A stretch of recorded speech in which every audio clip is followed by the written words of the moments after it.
Salam hormat, salam bahagia, salam kita Selangor maju bersama.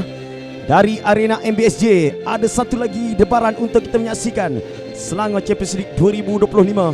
Pertembungan di antara Smart Focus di depan cabaran SFC Youth untuk minggu kedua bagi peringkat kumpulan. Pastinya taruhan 3 mata menjadi misi terpenting pada mereka pada malam ini. Bersama saya di meja pengulas pastinya yang akan mengamati perlawanan ini, saudara Syazim Nasfah. Apa khabar? Apa strategi daripada kedua-dua pasukan? Detik pertama yang dimulakan oleh Smart Focus dengan warna biru menjadi kebanggaan daripada Smart Focus, manakala SFC Youth merah kuning lambang kebanggaan.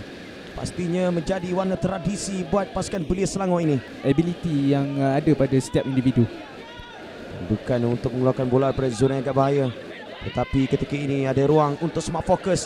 Apakah satu percubaan boleh dilepaskan? Satu hantaran dan tandukan boleh dilakukan. Jaringan pertama untuk Smart Focus.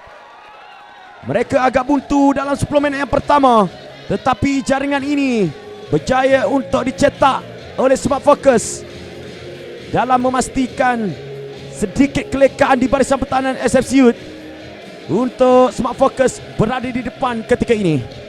kredit harus diberikan kepada Fazli Saidon sebenarnya, kerana beliau berjaya untuk menumpaskan atau menewaskan Zainur Hakimi dan berjaya untuk mendapatkan rakan di hujung sana iaitu Wan Hairi Ashraf.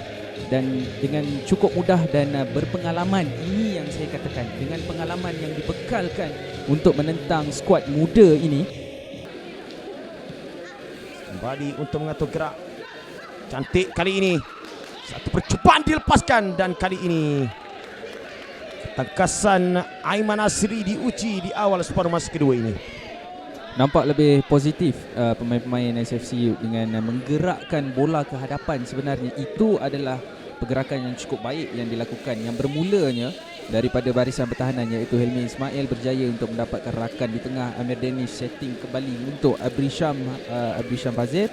Penyertaan SFC Youth pastinya cukup penting dan memberi makna yang cukup besar buat pemain-pemain skuad belia Selangor ini untuk meraih pengalaman dan diberikan pendedahan selepas tamatnya Piala Belia musim 2025 ini. Ada percubaan, ada hantaran, ada peluang, ada ruang sebenarnya untuk kita melihat sebentar tadi Adli Nakiuddin yang sebenarnya memerlukan satu sentuhan untuk mendapatkan gol penyamaan. Ya, tepat sekali. Sekali lagi hantaran bermula daripada Riyadi Razik, dan ini peluang yang terbuka daripada Adli Nakiuddin gagal untuk disudahkan. Sekali lagi Smart Focus namun masih lagi gagal untuk mendapatkan jaringan.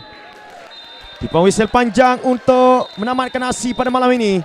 Dengan kesusahan penuh, Smart Focus akan bawa 3 mata penuh di atas kemenangan pada malam ini.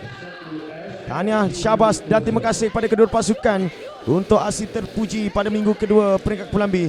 Kesusahan penuh Smart Focus, Park City 1, SFC Youth 0. Hasil jaringan tunggal daripada Wan Muhammad Hairi di minit ke-13.